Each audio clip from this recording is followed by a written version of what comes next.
बिस्मिल्लाहिर्रहमानिर्रहीम, अस्सलाम वालेकुम। लाइव डॉक्टर शाहिद मसूद के साथ मैं हूं सुमेरा सलीम। नाज़रीन, फैज़ाबाद धरना नजरसानी केस की जो इंक्वायरी कमीशन की रिपोर्ट थी उस पर चीफ जस्टिस काजी फाजिसा साहब की जानिब से बरहमी का इजहार किया गया और कहा गया है कि कमीशन का काम इंक्वायरी करना था, जो कि नजर नहीं आ रहा है। समझ नहीं आ रहा कि एक ऐसी रिपोर्ट है, हमारा वक्त क्यों ज़ाया किया गया है। जबकि सुप्रीम कोर्ट ने सुन्नी इत्तेहाद काउंसिल की मखसूस नशिस्तों से मुतालिक दरख्वास्त पर मखसूस नशिस्तें दूसरी जमातों को देने का पेशावर हाई कोर्ट का फैसला मुअत्तल कर दिया है। इसके अलावा भी दीगर मौज़ूआत पर आज हम गुफ्तगू करेंगे। स्टूडियो में हमारे साथ मौजूद हैं डॉक्टर शाहिद मसूद। अस्सलाम वालेकुम डॉक्टर साहब। वालेकुम जी, आपको भी। डॉक्टर साहब, आज जो है सुप्रीम कोर्ट ने सुन्नी इत्तेहाद काउंसिल की मखसूस नशिस्तें दीगर सियासी जमातों को देने का फैसला मुअत्तल कर दिया है। इससे जो पाकिस्तान की जो सियासत है इस पर क्या असरात मुरतब होंगे? अब तो मेरे ख्याल से तहरीक इंसाफ ही कह देते हैं क्योंकि ये सुन्नी इत्तेहाद काउंसिल और ये सारे जो पिछले चंद महीनों में होता रहा है, तो आज मंसूर अली शाह साहब ने, वो जो बेंच था 3 रुकनी, उन्होंने फैसला जो दिया वो तो दिया, लेकिन उन्होंने एक जो चंद अल्फाज उन्होंने बार बार इस्तेमाल किए, 2-3 बार उनके इसमें समात के दौरान, और वो था अवामी मैंडेट। कि अवामी मैंडेट किसके पास है और क्या अवामी मैंडेट इस तरह से, अतर मिल्ला साहब की भी यही राय थी।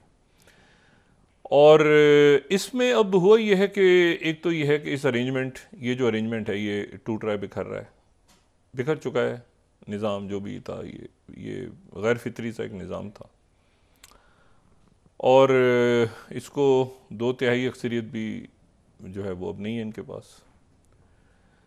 और पाकिस्तान पीपल्स पार्टी की अभी उनके चंद मरकज़ी कायदीन से मेरी बात हुई, वो भी अभी हुकूमत इस अरेंजमेंट का हिस्सा बनने को तैयार नहीं है।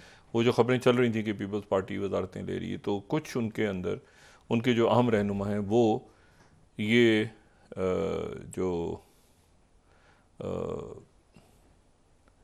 कुछ हुआ है आज, तो वो उसके बाद इसका हिस्सा बनने को भी फौरी तौर पे तैयार नहीं हो रहे। क्योंकि देखें, तारीख में मिली है 3 जून, और 3 जून के बाद एक लार्जर बेंच बनेगा, वो लंबा चौड़ा, ये लंबा एक लंबी, आप समझ लें कि वो अच्छा, वो उनके पास भी नहीं है अभी। वो सीटें जो हैं वो तहरीक इंसाफ या सुन्नी इत्तेहाद काउंसिल जो भी, उनके पास नहीं है, वो उनके पास ही चली गई हैं, तो वो रुक गया है अभी मामला। उसका फैसला होगा और वो उसमें एक लार्जर बेंच बनेगा, ये बनेगा, वो सारा तो लंबा चला गया मामला।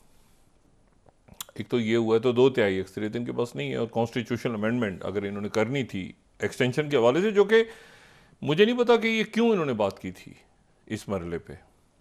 ये जो हमारे इंतहाई काबिल एहतराम वज़ीर कानून है, इन्होंने भी और फिर राना सनाउल्लाह साहब ने भी कहा बार बार कि हम तो जी सोच रहे हैं और एक्सटेंशन होगी और ये होगा, और फिर तो ये फाइज़ साहब के सामने भी जो आज रिपोर्ट गई है फैज़ाबाद धरने की, तो वो भी बड़े उस पर अपसेट थे, क्योंकि वो रिपोर्ट भी बड़ी अजीब सी थी। उसमें यानी इस मुल्क में रिपोर्ट बनती है, कमीशन बनते हैं, उसके बाद वो तय नहीं होता कि कौन जिम्मेदार है।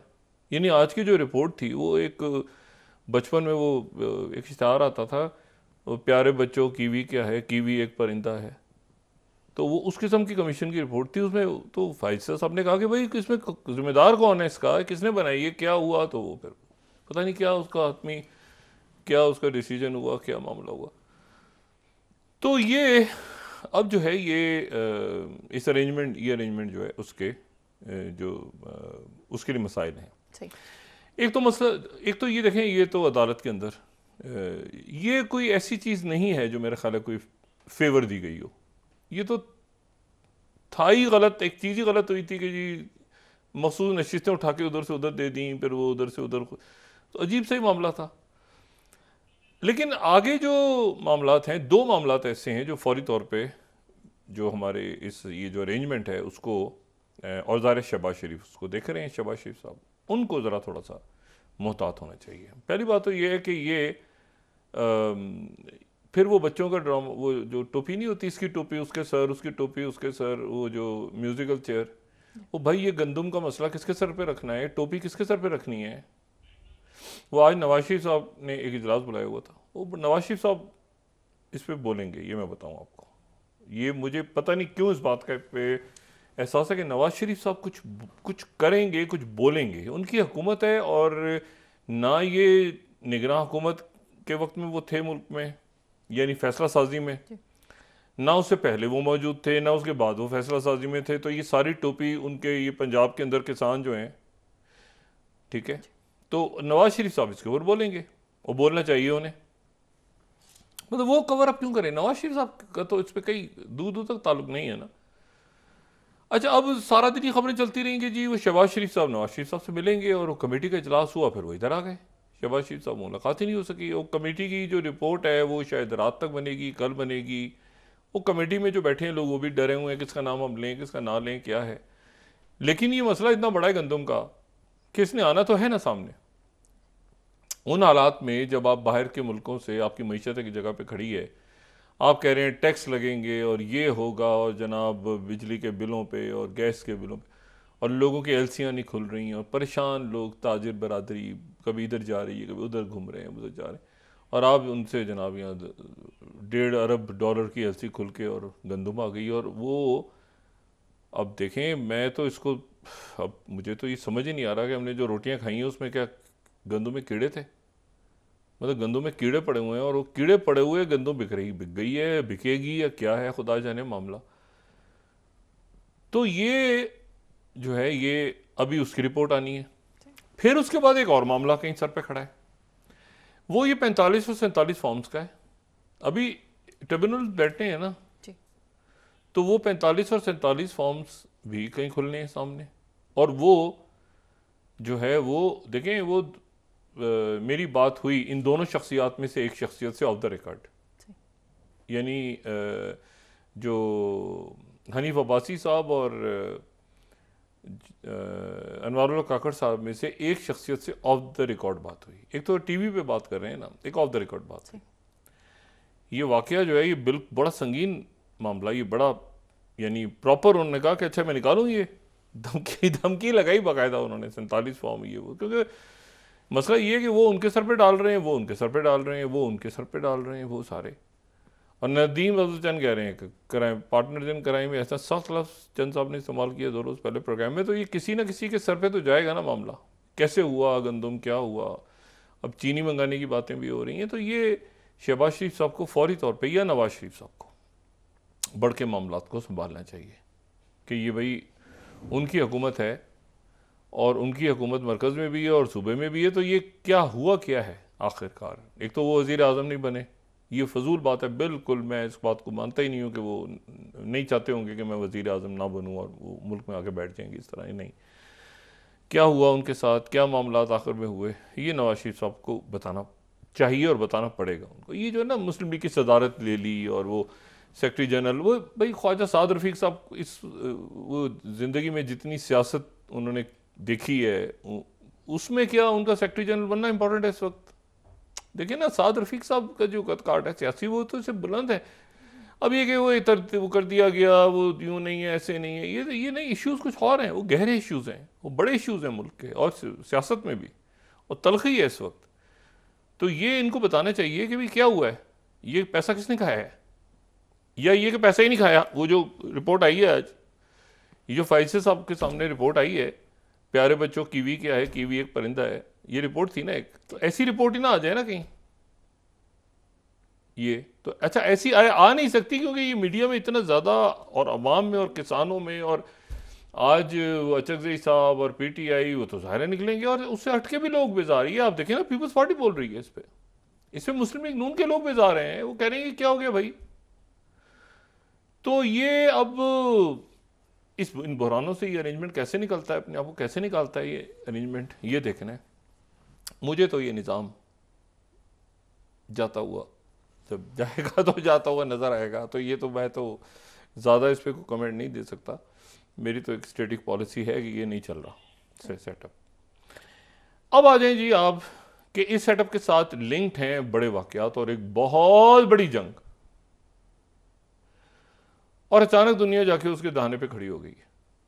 अचानक ये 24-48 घंटे जो हम दुआ करते रहे इस प्रोग्राम में भी और बात भी करते रहे कि ये मामला सुधर जाएं, वो अचानक पिछले 24, 48, 72 घंटों में पूरी दुनिया एक बहुत बड़ी जंग के दाने पे खड़ी हो गई। और वो हुआ ही है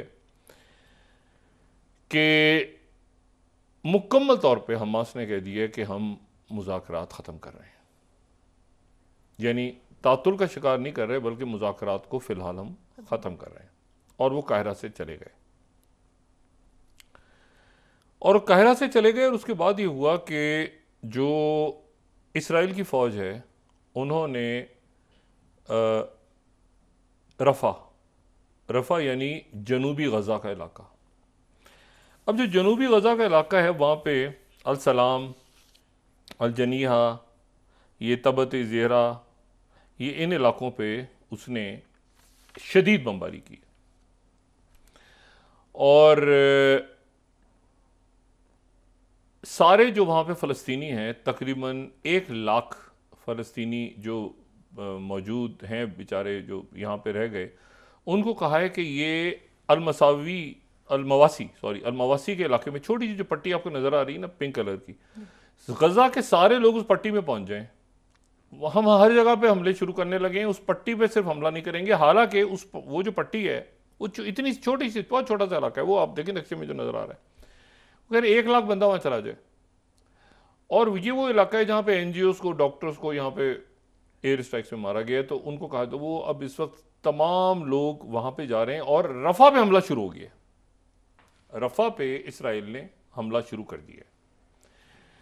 अब हुआ यह है कि कल वहाँ पे पहुँचे हुए थे हमास के लोग, और वहाँ पहुँचे हुए थे CIA के डायरेक्टर, और वहाँ पहुँचे हुए थे जो विलियम बर्न्स पहुँचे हुए थे।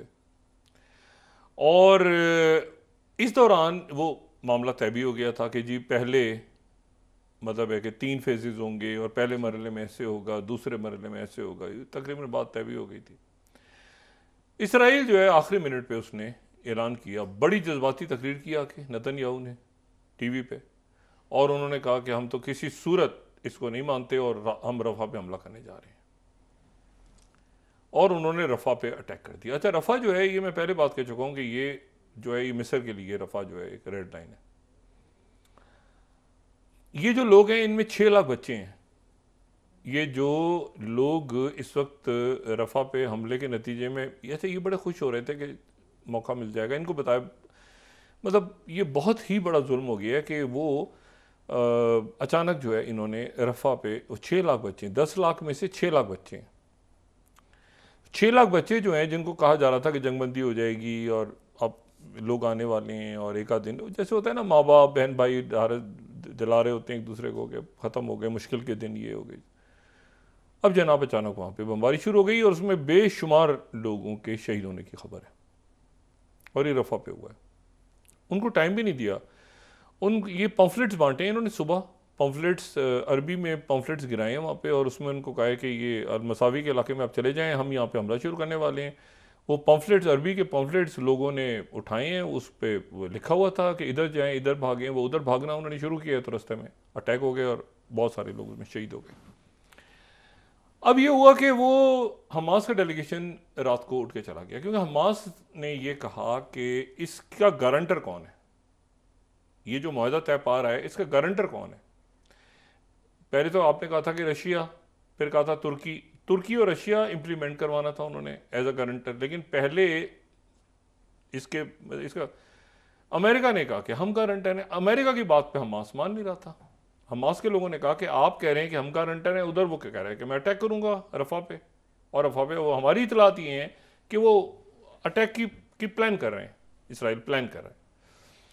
अमेरिकन ने कहा कि नहीं वो तो प्लान नहीं कर रहे और हम गारंटी दे रहे हैं। उन्होंने कहा नहीं, आपकी इन्फॉर्मेशन गलत है या सही है या हमारी है, ये भी आपको पता चल जाएगा, वो तो रफ़ा पे अटैक करने जा रहे हैं। हमास वहाँ से फ्लाई करके, हमास का डेलीगेशन, थोड़ी देर के बाद वो इसराइल का ऐलान हुआ, उन्होंने रफ़ा पे अटैक शुरू कर दिया। ये पम्फलेट फेंके और अटैक शुरू कर दिया। वो दोहा आ गए, हमास का डेलीगेशन कायरा से दोहा पहुंच गया, कतर। उसके बाद जो CIA के डायरेक्टर थे वो भी कतर आ गए, और कतर आने के बाद उनकी तरफ से ये ऐलान हुआ कि वो कतर चंद घंटे रहेंगे, क्योंकि जो पॉलिटिकल ब्यूरो है और इस्माइल हानिया हैं वो कतर में ही मौजूद हैं, और इधर तो वो CIA के डायरेक्टर बात करेंगे, लेकिन वो उनकी अब जाहिर है कि वो बात कुछ कर रहे हैं, हो कुछ रहा है, ठीक है ना। वो कुछ बात कर रहे हैं, वो नीचे ग्राउंड पे कुछ हो रहा है, वो एक बात कर रहे हैं, वो जैक सलिवन कुछ और कह रहे हैं, वो उधर से, तो मतलब अजीब पोजीशन हो गई भाई। दुनिया में बड़ी बहुत ये सारा लिखत पढ़त में तो नहीं होता था ना मामला, ये ज़बान पे होते थे मामला। क्योंकि CIA डायरेक्टर ने कह दिया है भाई, सेक्रेटरी खारजा ने कह दिया अमेरिका के, तो बात ख़त्म हो गई, मतलब ख़त्म, मतलब दैट्स इट। अब जनाब ये हुआ कि वो बात कुछ कर रहे हैं, पीछे मामला कुछ और हो गया, ख़राब हो गया मामला। साथ ही अल जज़ीरा आज उन्होंने बंद करके सारा उसको बंद कर दिया, निकाल दिया अल जज़ीरा के लोगों को, और कैमरे भी बंद कर दिए और सैटेलाइट भी, और वहाँ से कोई तस्वीर भी सामने ना आए। और रफ़ा में जो कत्लेआम हो या गज़ा में जो इससे पहले हुआ है, आपको पता है कितने सारे सहाफ़ी जो हैं और उनके अहले खाना वो शहीद हुए हैं इसमें, जो अल जज़ीरा के हैं। तो ये अब मसला ये हुआ कि अभी थोड़ी देर पहले फिर प्रेसिडेंट बाइडन ने कोई आधा घंटा लंबी गुफ्तगू की है नेतन्याहू से, लेकिन उस टेलीफोन गुफ्तगू का अभी तक हमारे सामने कोई रीड आउट नहीं आया। इस प्रोग्राम के ऑन एयर जाने, ये लाइव जा रहा है प्रोग्राम, मुझे नहीं पता कि प्रेसिडेंट बाइडन ने उसमें रोका है, रोकने में कामयाब हुए हैं, क्योंकि यूरोपीय यूनियन जो है वो उसमें बहुत सख्ती के साथ खड़ी हो गई। यूरोप खड़ा हो गया कि जी ये किसी सूरत रफ़ा का ऑपरेशन नहीं होगा, वरना यूरोप जो है वो बड़ी सख्त एक लाइन लेने जा रहा है। कोलंबिया के अंदर और बाकी यूनिवर्सिटीज़ में जो ग्रेजुएशन सेरेमनीज थी वो कैंसिल हो गई हैं, क्योंकि तलबा जो हैं उन्होंने मतलब ये जो रफ़ा का ऑपरेशन शुरू होता है तो फिर मामलात वहाँ पे तलबा की मूवमेंट्स और ये जो चीज़ें सारी, ये वियतनाम और एक पूरी तारीख़ है। अब वो उसको बहुत से लोग उसको मिला भी रहे हैं उस दौर से, बहुत से लोग उससे इख्तलाफ भी कर रहे हैं, लेकिन ये बहरहाल वहाँ पे जो तलबा हैं, जो बड़ी तादाद जो है वो गैर मुस्लिम तलबा की इंसानी हकूक़ की बुनियाद पर वो खड़े हो गए। यूनिवर्सिटीज़ के अंदर घेराव कर लिए उन्होंने, और टीचर्स भी उनके साथ मिल गए। वो टीचर्स जिनके ऊपर प्रेशर था कि आप इस्तीफ़ा दें, ये था, वो भी उनके साथ मिल गए टीचर्स। तो वो मामला ख़राब हो रहा है। अच्छा, ये जो अब मामला है कि ये हमास ने तो कहा है कि हम इसको तोड़ रहे हैं मुज़ाकरात को, ये इसको आप ख़त्म समझें, और हमास की तरफ से ये बात भी कही जा रही है कि वो हमारे कैदियों को शायद जेल में कत्ल कर दिया जाएगा, मरवान बरगूती समेत, इसी बहाने में ही कत्ल कर दिया जाएगा कि भाई वो खुदकुशी कर ली और ऐसा कुछ है। तो मामलात ख़राब हो गए हैं। और हिज़्बुल्लाह जो है वो उसको भी रोका हुआ है अमेरिकन ने, और फ्रांस ने और बाकी मुल्कों ने रोका हुआ है कि भाई ये जंग आगे नहीं बढ़नी चाहिए। इराक़ को रोका हुआ है, अरब ममालिक को रोका हुआ है, हुतीज़ अपनी जगह सब रुके हुए हैं कि भाई ये कोई इसका हल निकलेगा, और ये रफ़ा तक, और इजिप्ट ख़ास तौर पे, यानी ये मामलात इस कदर हतमी रुख इख्तियार कर रहे थे कि जो शाह अब्दुल्ला हैं उर्दन के, शाह अब्दुल्ला दोइम, वो आज वाशिंगटन में अभी थोड़ी देर के बाद उनकी शायद मुलाकात होगी प्रेसिडेंट बाइडन से। यानी वो इस हद तक ये मामलात अपने हतमी शक्ल पे चले गए थे कि शाह अब्दुल्ला जो हैं वो वाशिंगटन पहुंच गए, और आज उनकी मुलाकात, अब क्या मुलाकात होगी, क्योंकि पीछे तो ये जंग फटा पड़ गया है, तो वो तलखी होगी मुलाकात उनकी कि भाई आप जो हैं ये क्या हर थोड़े दिन के बाद कॉल करते हैं वहाँ से और मुझे कहते हैं कि मैं सीज़ फायर के अंदर, जॉर्डन ने बड़ा रोल प्ले किया है एयर ड्रॉपिंग के अंदर, तो ये आपने क्या, मतलब वो उनकी मुलाकात किसी और पैराए में होनी थी, वो पहुँच गए थे शाह अब्दुल्ला। अब किस पैराए में होती है मैं नहीं जानता, या प्रेसिडेंट बाइडन आके फिर कहते हैं कि वो मैंने नेतन्याहू से बात की और प्रेस कॉन्फ्रेंस की, तो उसको मीटिंग को प्राइवेट कर दिया गया अभी कि शायद प्रेस कॉन्फ्रेंस ना हो और प्राइवेट मीटिंग हो, लेकिन बयानिया तो आएगा, वो बात तो करेंगे शाह अब्दुल्ला, बड़ी सख्त बात करेंगे। ये सारा फड्डा उस वक्त हुआ है जब शी जिनपिंग फ्रांस पहुंच गए। चाइना के जो प्रीमियर हैं वो शी जिनपिंग वहां पहुंच गए हैं, और मैक्रों के साथ उनकी ज़बरदस्त मीटिंग हुई है। और मैक्रों जो हैं उन्होंने ये वहाँ पे खड़े होकर कहा है कि ये रफ़ा का ऑपरेशन हुआ तो इसके ऊपर यूरोप एक बड़ा सख्त एक्ट करेगा, कंबाइंड एक्ट, ये उन्होंने मैसेज भेजा है नेतन्याहू को। अब वक्फा लें, ये तो क्या ये एक बड़ी जंग की तरफ दुनिया चली गई है अचानक 24-48 घंटों में। मैंने आपसे कहा ना कि ये तातुल नहीं आया, मुज़ाकरात ख़त्म, यानी अब जब स्टार्ट होंगे तो फिर नए सिरे से क्या कंडीशंस होती हैं क्या नहीं होती, लेकिन इस वक्त तो ख़त्म हो गए जी। तो और रफ़ा पे ऑपरेशन शुरू हो गया जी। नाज़रीन वापस आते हैं एक छोटे से ब्रेक के बाद।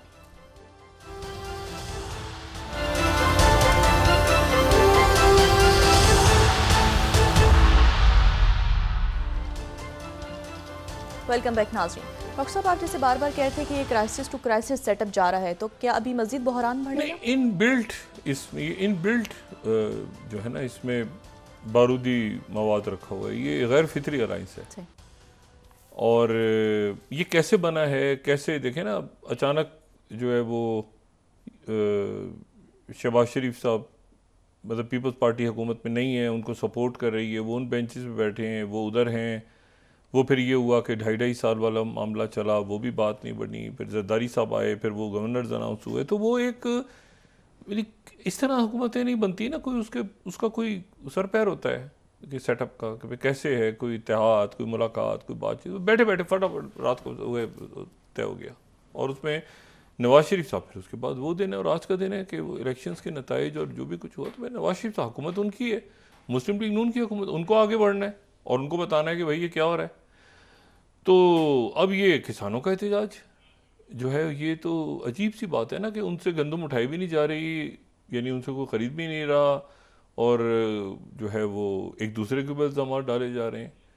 तो अब ये कि शहबाज शरीफ साहब कल उसकी सदारत करेंगे इजलास की। अब उसमें क्या रिपोर्ट पेश होती है, जो रिपोर्ट पेश होती है उससे हटके मेरे ख्याल से यहाँ पे जो ब्यूरोक्रेट्स हैं और बाकी जो अफसरान हैं वो शायद दूसरे नाम लीक करें कि भाई असल रिपोर्ट ये थी जो तब्दील हुई, ये भी मामला चल रहा है। तो ये है कि अब इसको देखना है, इन्होंने संभालना है मुस्लिम लीग नून ने, क्योंकि हुकूमत बहरहाल उनकी है। और नवाज शरीफ साहब मेरा नहीं ख्याल कि ये सारा अपने ऊपर बोझ लेंगे, क्योंकि वो इन फैसलों का हिस्सा तो थे ही नहीं। तो वो अब क्या बात करते हैं उनको देखनी है, ये सारे मामला देखने हैं। क्राइसिस टू क्राइसिस ये जा रहा है मामला। और आज के बाद ख़ास तौर पे देखें ना, एक अजीब सा एक मामला है, अक़लियती हुकूमत है, 2/3 है नहीं वो, बाकी वो फिर अब ट्रिब्यूनल्स में केसेस जाएंगे, फिर वो कैसे होगा, क्या वो 45-47 की, वो तो एक मतलब बस देखते हैं कि किस तरह से आगे मामला को निपटाते हैं। असल बात तो मुल्क की है, और मुल्क की बात मईशत है, सिक्योरिटी है, और ये सोशल अनरेस्ट है जो बढ़ता जा रहा है, और महंगाई, और उसके नतीजे में इस किस्म के वाक़यात सामने आ जाएँ।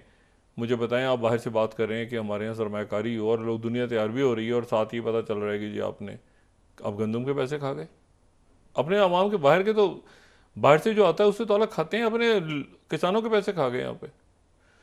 तो ये एक अजीब सी मामला है, और मेरा ख्याल है कि ये वो जो फैज़ाबाद कमीशन की रिपोर्ट की तरह की रिपोर्ट नहीं आएगी सामने, इसमें कोई लोगों को फिक्स किया जाएगा और उसके बाद उनको सजाएं दी जाएंगी, उम्मीद कर सकते हैं हम। दूसरी बात है, मैं ये कह रहा हूँ कि ये जो गज़ा में मामला बिगड़ गया ना अचानक, अच्छा अब इसमें ये अब मैं ये नहीं कह सकता कि ये कहाँ पे जाएगा, जाकर रुकेगा। अभी बिल्कुल एक अनसर्टिनिटी हो गई है, क्योंकि हमास के लोग जो हैं वो ही कह रहे हैं कि अमेरिका जो है वो, आपने ये कैसे मुमकिन है कि आप बार बार फ़ोन कर रहे हैं। अच्छा, अरब ममालिक के पीछे हट गए, क्योंकि अरब ममालिक के सामने वो जैक सुलेमान ने जो बात रखी कि जी अच्छा, उसमें उन्होंने ये भी एक तो ये रखा ना कि आप हमारे साथ डिफेंस पैक्ट करेंगे। एक तो ये बात, वो तो डिफेंस पैक्ट कई मुल्कों के, पाकिस्तान का भी डिफेंस पैक्ट रहा है अमेरिका के साथ, और डिफेंस के मामला चलते रहे हैं। अभी भी बहुत सारे मामला तो अमेरिका के साथ, माशी मंडी है, पीपल टू पीपल कॉन्टैक्ट्स हैं, बहुत कुछ हैं। लेकिन वो जो इसमें कंडीशन रखी गई ना कि चाइना के साथ ख़त्म करें ताल्लुकात, उसके ऊपर मेरा नहीं ख्याल कि दुनिया का कोई भी मुल्क इस वक्त ये फैसला करने की पोजीशन में है कि हम एक ही ब्लॉक में जाएंगे और दूसरे ब्लॉक के ख़िलाफ़ लड़ेंगे।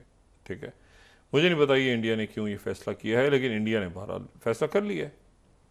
और जो स्ट्रेटेजिक पार्टनर हैं उनके, वो रोज़ उनके तरफ से दबाव आ रहा है कि इसको मार दिया हमारी सरजमीन के, उसको मार दिया, इसको मार दिया, वो खुद देखेंगे। लेकिन मेरा ये ख्याल है कि उन्होंने एक पोजीशन ले ली और वो बाकी मुल्कों ने नहीं ली, दुनिया में वो दरमियान में है।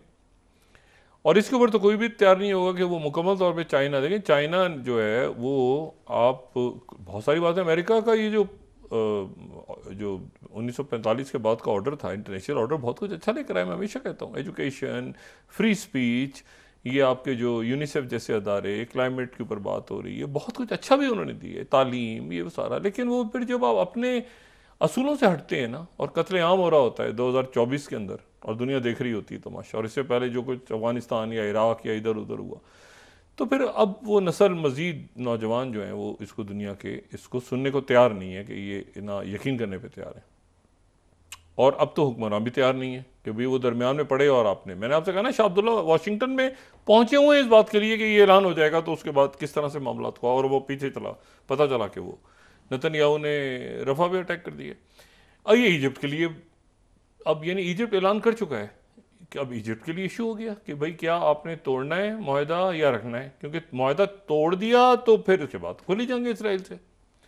तो अरब मुल्क भी सारे अपनी जगह खड़े हो गए हैं और अब फिर बाइडेन ने फ़ोन किया नेतन्याहू को, और उनके CIA चीफ जो हैं वो उनकी पोजीशन भी बड़ी अजीब सी, ये बाइडेन सामिया ने बड़े लोगों की पोजीशन ख़राब कर दी है, ठीक है ना, खासतौर पे CIA चीफ और ऑस्टिन लॉयड और वो लोग जो जंग के ख़िलाफ़ थे, तो उनकी पोजीशन भी ख़राब हो गई है। फिर वो ब्लिंकन आ जाते हैं सैर करते हुए, फिर वो चले जाते हैं, फिर आते हैं, फिर चले जाते हैं, फिर आते हैं, फिर चले जाते हैं। और रफ़ा तो एक बिल्कुल रेड लाइन था ना कि रफ़ा में नहीं होगा ऑपरेशन, और रफ़ा में हो गए और शुरू हो गई है बमबारी।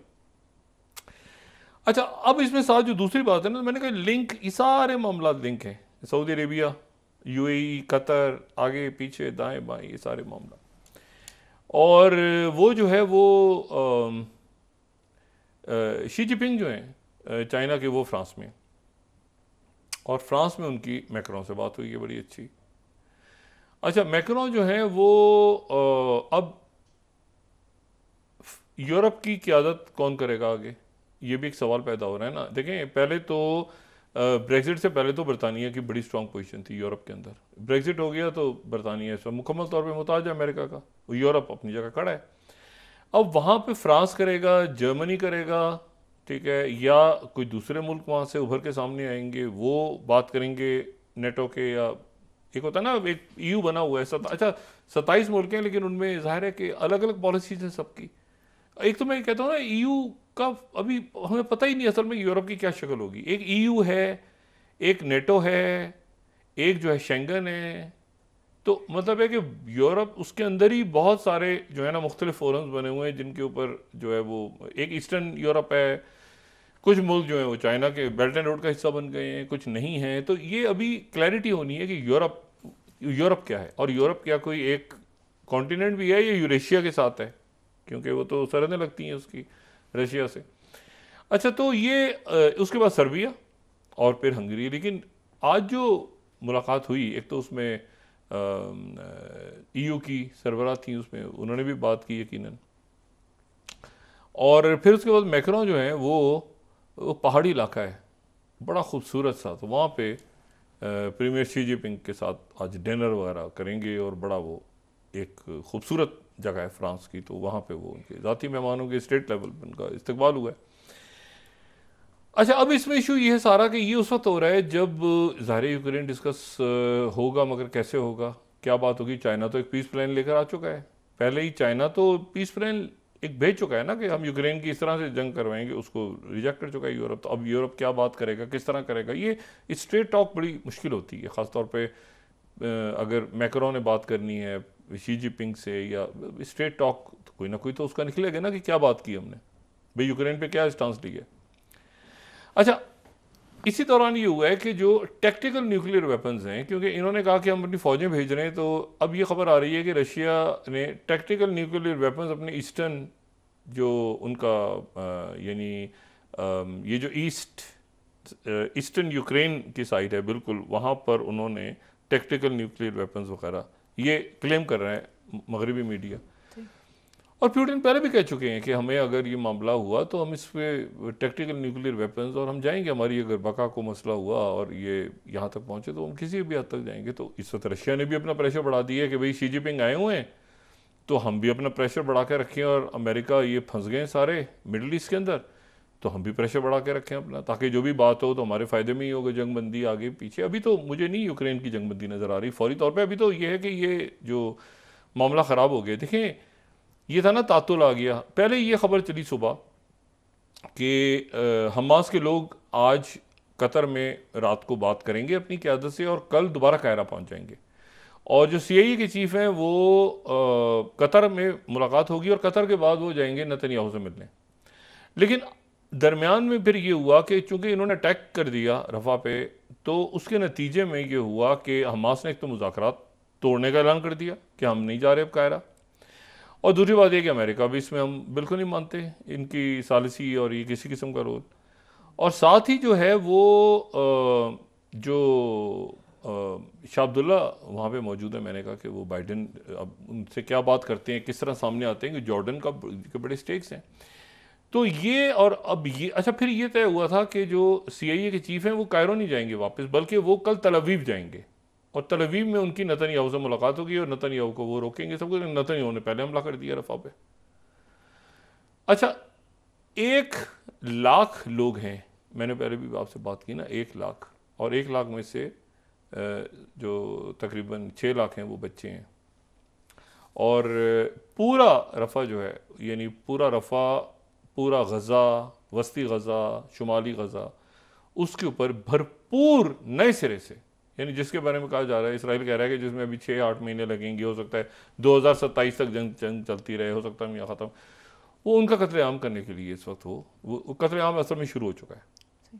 अब ये बड़ा इम्तिहान है अक़वाम मुत्तहिदा का, अरब ममालिक का, यूरोप का, अमेरिका का, दुनिया का, कि वो क्या मिस्र का, जॉर्डन का, पड़ोस के मुल्क हैं, क्या वो इस कत्लेआम को रोकते हैं, जो कि बिल्कुल हमास एग्री कर। उन्होंने सिर्फ ये कहा था हमास ने कि आप इजरायली फ़ौज को तो निकालें ना यहाँ से, आप इजरायली फ़ौज को निकालेंगे तो यहाँ पे इमदाद शुरू होगी ना। और ये अरब मुल्क को भी कह रहे थे कि भाई यहाँ पे हम उस वक्त आएंगे जब इसराइल की फ़ौज निकलेगी। भाई अमेरिका भी तय कर गया था इस बात। तो उन्होंने आके निकलना क्या था, वो उन्होंने मजीद हमले और शुरू कर दिए हैं। तो ये मेरा ख्याल है कि दुनिया एक ऐसी जगह खड़ी हो गई है अभी इस वक्त जब हम बात कर रहे हैं कि अब कल तक क्या होगा, किस तरह मामला जाते हैं, कौन सा मुल्क कौन सी कुव्वत बीच में कूदती है। हिजबुल्लाह बहुत ज़्यादा उनके लोग हिट हुए हैं, लेकिन वो रिस्ट्रेन करके बैठे हुए थे, अमेरिकन कभी फ्रेंच कभी, अब वो सारे चूँकि बीच में डिस्क्रेडिट हो गए हैं, गारंटर्स, उनकी कोई बात नहीं सुन रहा। तो देखना ये है कि अब दरमियान में कौन आता है और नेतन्याहू को और इसराइल को कौन रोकता है, क्योंकि ये बात जो है, ये अरब मुल्क और कोई दुनिया का शख्स ये बात मानने को तैयार नहीं है कि नेतन्याहू बाइडेन की बात नहीं सुनते। मतलब बाइडेन को वैसे ही फारिग हो जाना चाहिए कि अगर नेतन्याहू से वो फ़ोन पे बार बार कह रहे हैं कि जंग बंदी करो और वो जंग जारी है, तो फिर इसका मतलब है नेतन्याहू तो बाइडेन निज़ामिया तो वैसे ही फारिग हो गई।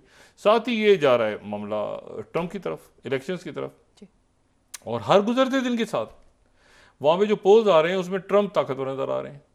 और मैंने आपसे उस दिन भी बात की थी कि कई दुनिया के रहनुमा खामोशी के साथ, कई हुकूमतें ट्रंप से अपने राब्ते उनकी टीम के साथ शुरू कर चुके हैं। उनको अंदाज़ा हो रहा है ना कि ट्रंप किसको ला सकता है, NSA किसको ला सकता है, सेक्रेटरी डिफेंस किसको ला सकता है, सेक्रेटरी। तो वो जो मुख्तलिफ लोग जो ट्रंप इंतज़ामिया के हैं उनसे बात करनी शुरू कर दी है, दुनिया के लोगों ने इंगेज करना शुरू कर दिया। डेविड कैमरन तो खुल के मिले थे। अब सवाल ये कि वो इलेक्शंस की तरफ जा रहे हैं, दरमियान में ये जो है ये एक नई जंग, और ये जंग नहीं है, इसके कई फ्रंट्स हैं। इसका कोई एक फ्रंट नहीं है कि ये गज़ा तक रहेगी, ये फिर मैंने कहा ना ये बहुत ही अजब तरफ चला जाएगा मामला सारा। और उम्मीद ही इस बात की थी कि ये सीज़ फायर हो जाएगा, और सीज़ फायर होने के बाद कोई मुज़ाकरात होंगे, फिर उसके बाद बात आगे बढ़ी। एक दफ़ा सीज़ फायर हो जाता है ना, बैठ जाते हैं लोग, तो फिर वो कोई लचक उधर से दिखाता है, कोई इधर से दिखाता है, वो बात आगे बढ़ती है। लेकिन बिल्कुल अगर वो ख़त्म ही हो जाए, किस्सा ही ख़त्म हो जाए बीच में कि कोई बात ही नहीं करनी है, हमने बैठना ही नहीं अब दोबारा, ये आज पहली दफ़ा ऐलान हुआ है। तो मेरा ख्याल ये है कि ये एक बड़ी बदकिस्मती है, और अब इस पर देखना ये है कि ये मामला किस तरफ जाते हैं। क्या ये बड़ी जंग एक छिड़ती है, या इस जंग को रोकने में दुनिया, इस कत्लेआम को रोकने में कामयाब हो जाती है, ये कल तक वाज़ेह होगा। जी, बहुत शुक्रिया डॉक्टर साहब। नाज़रीन, इसके साथ ही आज का प्रोग्राम अपने इख्तिताम को पहुंचा। मुझे सुमेरा सलीम को इजाज़त दीजिए। अल्लाह निगहबान। जी डॉक्टर साहब, अपने दोस्तों रिश्तेदारों, गुरदनवाह के लोगों का सब ख्याल रखिएगा।